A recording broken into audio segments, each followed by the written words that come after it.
할렐루야.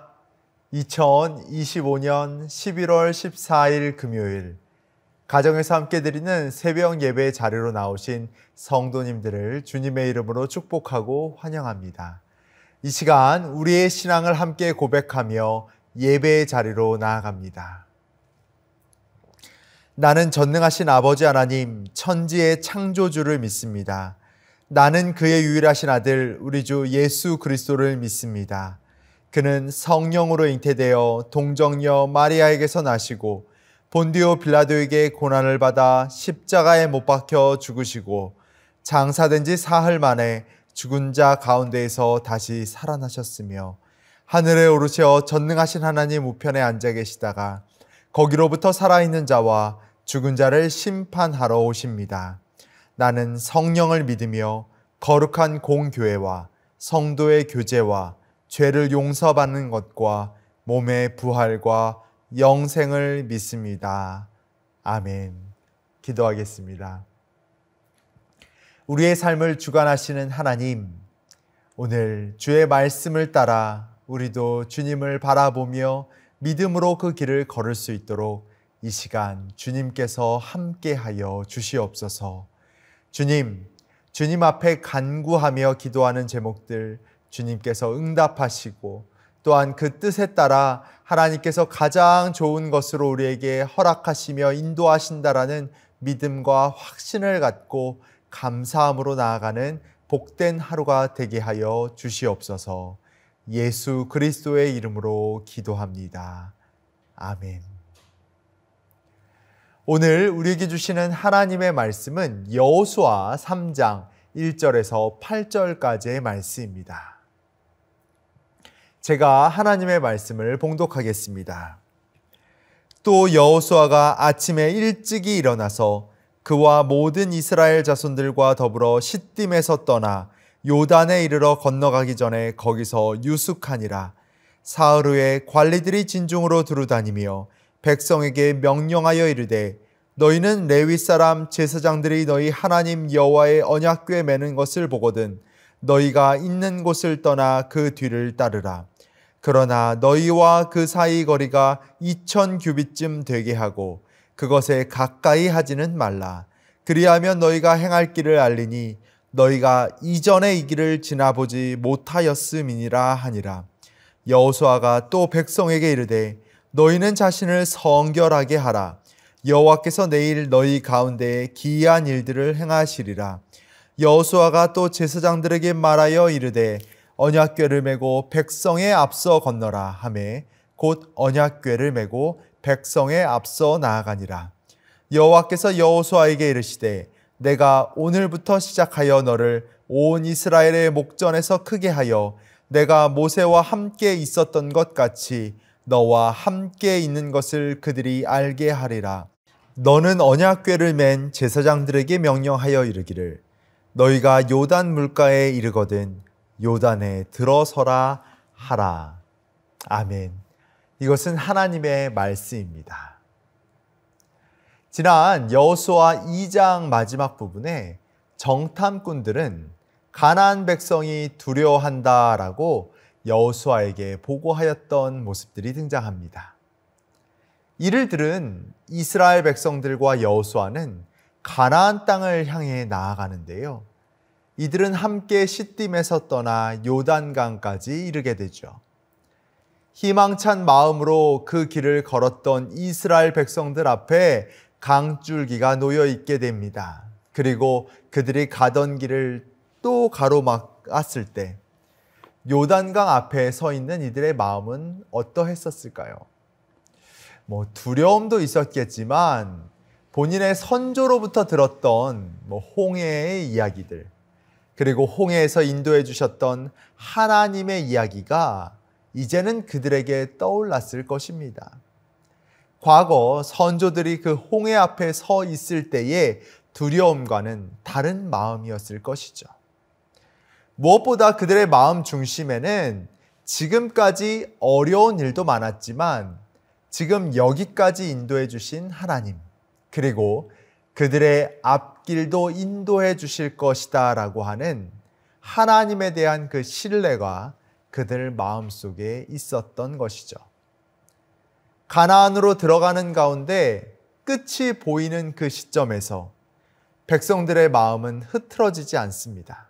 오히려 관리들이 백성들을 찾아다니며 명령하는 장면이 오늘 본문에 등장하는데요.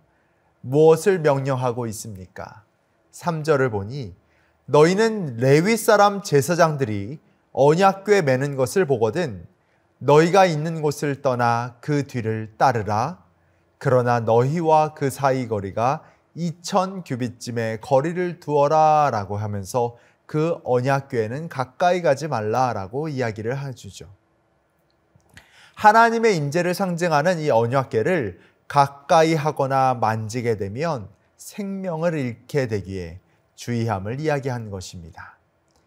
언약궤가 그들의 무리보다 더 앞서가는 것은 바로 이 전쟁이 하나님 주도로 이루어지는 것을 선언하는 것이기도 하면서 분명하게 언약궤가 먼저 그 길을 걷고 백성들이 그 뒤를 따르며 바로 이 하나님께서 이끄시는 이 전쟁에 참여하게 된다는 것을 보여주는 것이기도 하죠. 여호수아는 백성들에게 이렇게도 이야기합니다. 5절 보니 너희는 스스로 정결하게 하라라고 말이죠. 정결하게 하는 그 이유는요, 하나님께서 행하실 그 기이한 일들을 맞이할 준비를 하라라고 이야기하는 것입니다. 이 전쟁 가운데 일하실 그 주님의 놀라운 일들을 맞이할 준비를 하라라고 이야기하는 것이죠. 여호수아는 자칫 흐트러질 수 있는 그들의 마음을 붙잡으며 일을 이루시는 하나님을 신뢰하며 기대하며 나아갈 수 있도록 이야기하고 있는 것입니다. 또한 6절에는요, 여호수아가 제사장들에게 말하기를 제사장이 언약궤를 메고 백성에 앞서 건너라 라고 이야기함으로써 이 궤가 백성을 통해 옮겨지는 것이 아니라 하나님께서 이 백성을 인도하신다라는 그 의미를 담아 바로 이런 이야기를 한 것이죠. 하나님의 그 비전을 이루고자 하는 자들에게 마지막까지 이 비전을 성취하는 것, 그런 행동, 그 비전을 성취하는 것보다 더 중요한 것이 있다라는 것인데요. 그것은 바로 이 비전을 이루시는 분이 누구인지를 분명히 알고 가라는 것을 이야기해 주는 것입니다. 하나님의 일하심을 분명히 알고 하나님께서 이 일들을 행하신다라는 것을 분명히 깨닫고 나아가라라고 이야기해 주고 있는 것이죠. 여러분, 희망 고문이다라는 말을 들어보셨습니까? 19세기 프랑스 환상 문학의 거장 빌리에 드 릴라당이 1883년에 쓴 작은 단편 소설 희망 고문이라는 그 말이 그 소설에 등장하는데요. 소설의 주인공은 유대인 랍비입니다. 고리 대금업을 했다라는 죄로 종교재판소 감옥에 갇히게 되죠. 감옥에서 나올 가능성이 없이 고통을 당하고 있던 어느 날 감옥 밖으로 나올 수 있는 그 출구를 그가 발견한 것입니다. 고통의 세월 중에서 그 출구를 보고 탈출 가능성을 엿본 이 랍비는요, 그 구멍을 바라보면서 언젠가는 이곳을 빠져나오겠다라고 하는 이 희망을 가지고 얼굴에 빛이 돌고 온 몸과 마음이 삶의 의욕으로 충만해졌죠. 그리고서는 그는 상상합니다. 이곳을 빠져나가 맑은 공기를 마시고 자유를 누리며 드넓은 평야를 뛰놀며 상쾌한 삶을 누릴 것이다 라고 말이죠. 하지만 사실 그 구멍은 종교재판소장이 만들어 놓은 것이었습니다. 이룰 수 없는 희망을 바라보게 함으로써 헛된 기대, 헛된 망상만 갖게 하는 것이요, 희망을 슬쩍 보여주었다 그것을 움켜쥐려는 찰나 다시 빼앗아 버리는 것, 그것이 가장 잔인한 고문이다라고 이야기하며 바로 이 소설은 이야기하고 있는데요. 그것이 바로 희망 고문이다라는 것이죠. 요즘 우리가 살고 있는 이 사회에는요, 희망이 없어서가 아니라 오히려 희망이 너무 과해서 문제다라고 이야기합니다. 수많은 치열한 경쟁에서 이기기만 하면 반드시 너는 성공할 것이 될 것이다 라는 이야기. 큰 직장이나 큰 돈을 벌면 너는 다 잘 될 것이니 그리고 안정적이니 바로 그 길만이 희망의 길이다라고 하는 이 근거 없는 희망 고문 속에서 맹목적으로 자신의 시간을 투자하고 또한 우리가 무엇에 잇대어 살아가는지에 대해서 생각하지 않고 분명한 목적과 방향을 갖지 않고 살아가는 오늘 우리가 살아가는 이 현실의 모습, 이 가운데에서 우리는 분명히 깨달아야 되는 것이죠. 그리스도인들이라면 단순히 내가 이루고자 하는 그 개인적으로 이루고 싶은 그 소원을 뛰어넘어서 나의 비전을 이루는 분이 누구인지를 분명히 알고 바로 그분이 하나님이심을 깨달으며 하나님께서 허락하시는 그 소망을 갖고 그 소망의 삶을 살아가는 것, 그것이 바로 오늘 우리가 살아가야 될 모습이다라는 것입니다. 내가 이루고 싶은 것을 이루는 것이 성경에서 말하는 소망은 아닙니다. 때로는 나의 자식이 성공하기를 원하고 내가 하고 있는 사업이 잘 되기를 기대하고 이것은 우리의 소원인 것이지 성경에서 말하는 소망은 아닙니다. 물론 우리가 원하는 것을 갖고 싶고 때로는 하나님께 기도하여 우리의 소원을 이야기할 수 있습니다. 하지만 이것이 진정한 의미에서 궁극적 소망은 아니다라는 것이죠. 내가 말하는 이 소원이 하나님의 방향과 일치하지 않으면 이루어지지 않을 수도 있음을 깨닫는 것이고요. 내가 꿈꾸는 그 소원이 다 이루어질 수 있다라고 이야기하면 그건 역시 하나의 희망 고문뿐인 것이죠. 여러분, 다윗이 실력에 있어서 하나님께서 쓰신 것이 아니었습니다. 왕으로서 외형적으로 준비된 것은 없었죠. 겉으로 본다면 사울이 훨씬 더 뛰어나고 더 외형적으로 준비된 것이 많았습니다. 하지만 하나님께서는 그의 성품과 그의 마음과 그의 중심을 보시고 하나님께서 사용하신 것이죠. 예수님의 제자들 하나같이 실력 있고 능력 있는 사람이었습니까? 아니었죠. 그냥 그냥 사람들, 평범한 사람들이었습니다. 하지만 하나님께서는 그들을 택하사 그들의 충성과 헌신과 성실함과 그 헌신된 마음들을 보시며 그들에게 맡기셨고요. 그들을 보내시고요. 그들에게 많은 일들을 허락하신 것이었죠. 제 경험상을 되돌아보면 제가 잘할 수 있는 것, 하나님께서 그것을 다 사용하시지는 않더라고요. 속으로 하나님 저 이것도 잘할 수 있는데요 라고 이렇게 얘기했을 때도 있었습니다. 그런데 하나님 그 제 속에서 원하는 그 일들을 사용하지 않으실 때도 많이 있었다라는 겁니다. 오히려 제가 잘 할 수 없는 것을 시킬 때도 있고요. 제가 정말 두려워하는 일도 시키실 때가 있더라고요. 바로 그럴 때 내가 어떠한 마음으로 하나님 앞에 서 있느냐, 하나님 그 모습들을 보시더라고요. 하나님께서 더 큰 은혜와 능력으로 부어주셨던 그때는 바로 하나님께서 일하셨을 때, 그리고 하나님의 마음으로 충만했을 때, 하나님의 마음이 내 마음 가운데 가득 채워졌을 때 놀랍게 하나님 사용하시고 일하시더라는 것입니다. 순전한 기독교라는 기독교 변증서로 유명한 C.S. 루이스는요, 56세까지 독신으로 지냈습니다. 그런데 말년에 조이 데이빗맨이라는 자매를 만나서 행복하게 지냈음을 보게 되는데요. 이 조이는 암 환자였습니다. 결혼 후 건강이 점점 좋아지는 것처럼 보였지만 안타깝게도 건강은 더 악화되었고 그렇게 사랑했던 이 조이는 죽게 됩니다. 그녀가 죽은 후에 이 C.S. 루이스는 자신이 수십 년 동안 변호했던 그 기독교 신앙이 이 고통의 시기에 자신에게 어떠한 식으로든 위로를 줄 수 있을 것이다 라고 기대를 하였습니다. 그런데 막상 그 자신이 사망의 음침한 골짜기에 내던졌을 때 자신의 신앙이 아무런 도움이 되지 않는다는 사실을 발견하고 그가 매우 놀랐었는데요. 이 C.S. 루이스는 가장 귀중한 것을 잃어버려 생애 환멸을 느끼고 하나님이 허용하시는 비탄과 그 슬픔 속에서 말할 수 없는 그 분노를 느꼈다라고 합니다.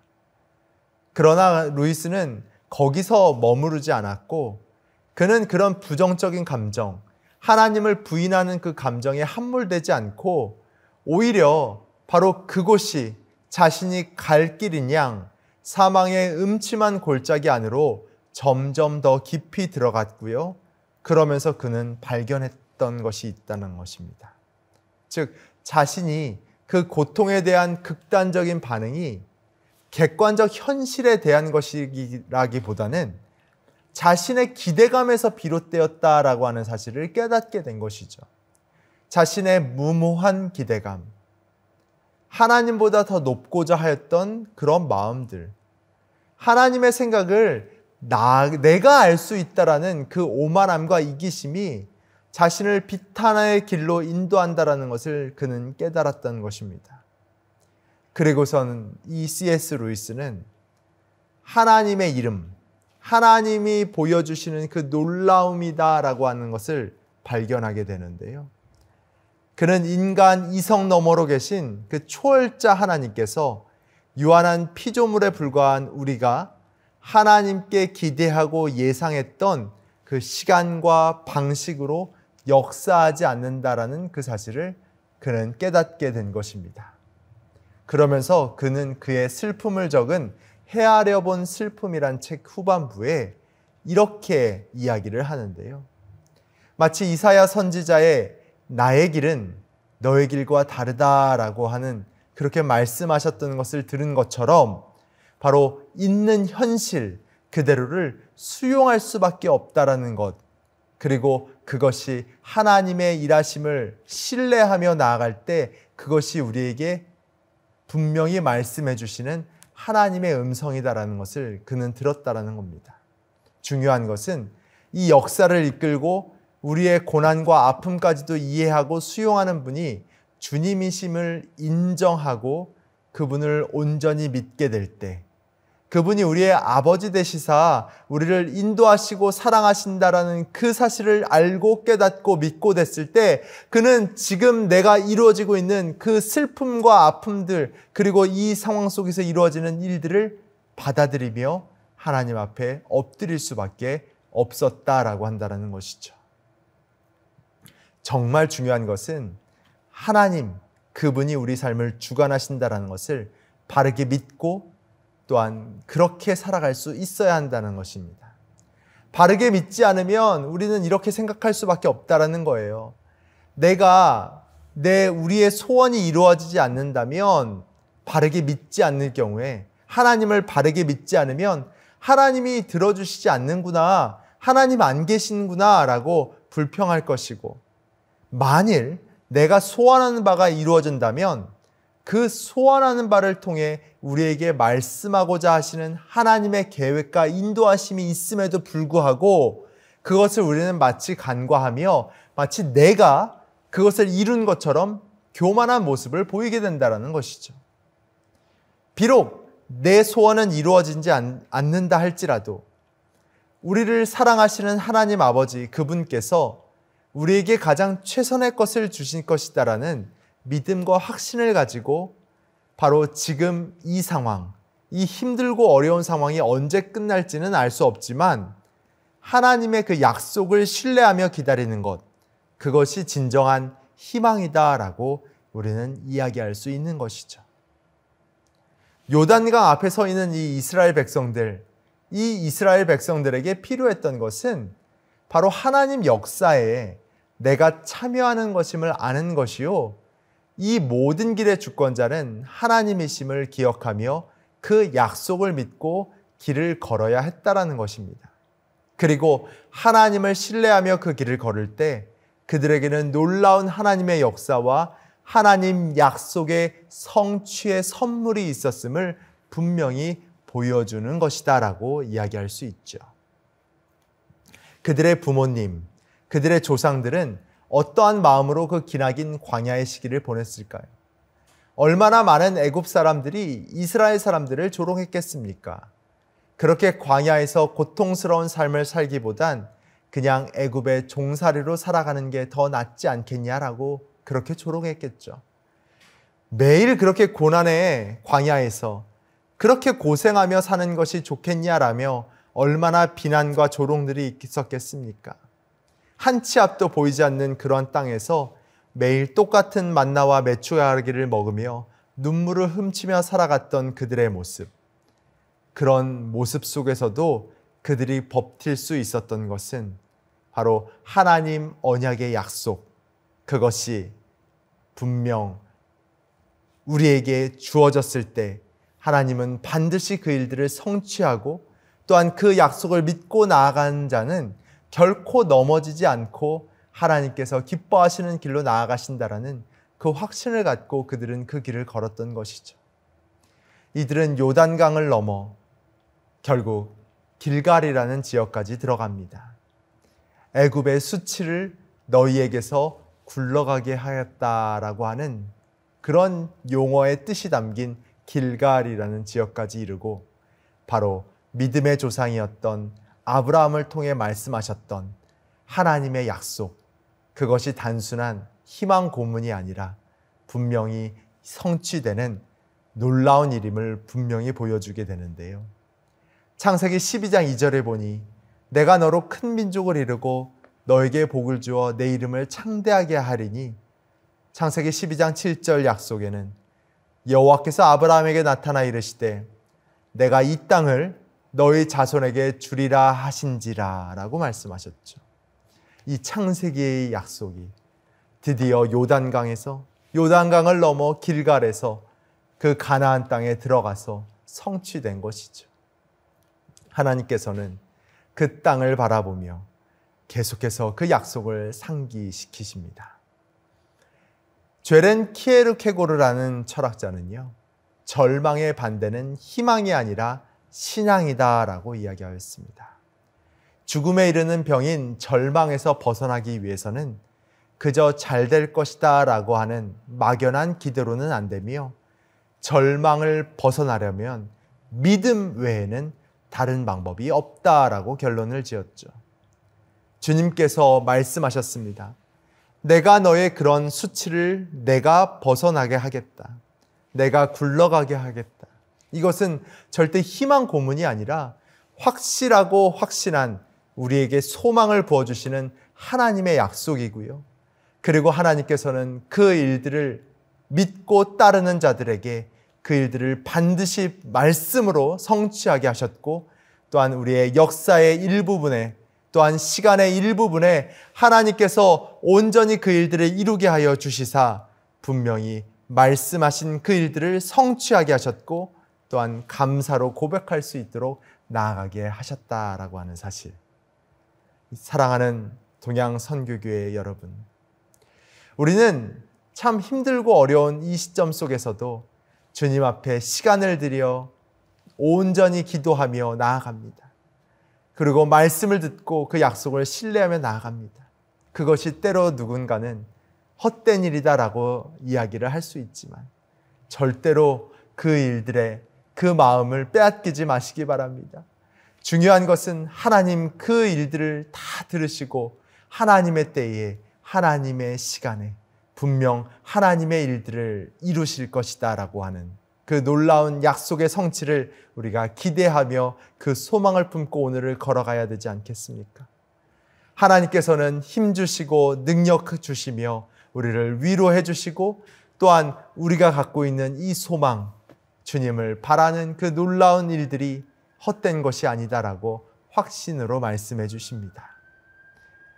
사랑하는 성도 여러분의 삶 가운데, 정말 내 삶 가운데 너무나 죄악되며 수치스럽고 꿈이 없던 그 삶 속에 주님께서는 여러분을 붙잡으시며 여러분을 통해 하나님의 비전을 이루실 것이다 라고 확신합니다. 그 믿음을 갖고 하나님께서 허락하신 그 놀라운 일들을 우리가 기대하며 헛된 희망 고문이 아니라 진정한 참된 소망을 갖고 오늘 그 길을 걸어갈 수 있는 우리 성도님의 삶이 될 수 있기를 간절히 기도합니다. 오직 예수님의 그 놀라운 사랑들을 바라보고 하나님의 일하심을 기대하며 가장 좋은 것으로 가장 선한 길로 우리를 인도하시는 하나님 그 분을 따라 오늘도 그 길을 걸어갑시다. 함께 기도하겠습니다. 하나님 감사합니다. 오늘 우리의 살아가는 이 세상 속에 우리를 시험하며 또한 우리가 헛된 소망을 갖고 살아갈 수 있도록 그렇게 유혹하는 많은 소리들이 있지만 그 가운데에서 우리는 하나님의 뜻과 하나님 말씀하시는 약속을 신뢰하며 그 약속의 성취와 또한 그 이루실 주님의 그 놀라우심을 바라보며 오늘 이 길을 걷고자 합니다. 하나님, 이 길을 걷는 이들의 발걸음을 주관하여 주시고 또한 하나님께서 함께 동행하여 주시사 주님 기뻐하시는 귀한 일들, 가장 좋은 것으로 가장 만족한 것으로 우리를 인도하시는 그 길을 신뢰하며 감사함으로 우리도 함께 주님과 동행하며 그 길을 걸어갈 수 있도록 주님 붙잡아 주시고 인도하여 주시옵소서. 슬픔 가운데 있는 자들을 위로하시고 아픔 가운데 있는 자들을 다시 일으켜 세우시며 하나님과 동행하며 오늘도 힘있게 나아가는 복된 하루가 될 수 있기를 간절히 소망하옵고 원하오며 감사드리며 예수 그리스도의 이름으로 기도합니다. 아멘. 이제 개인 기도를 드리도록 하겠습니다.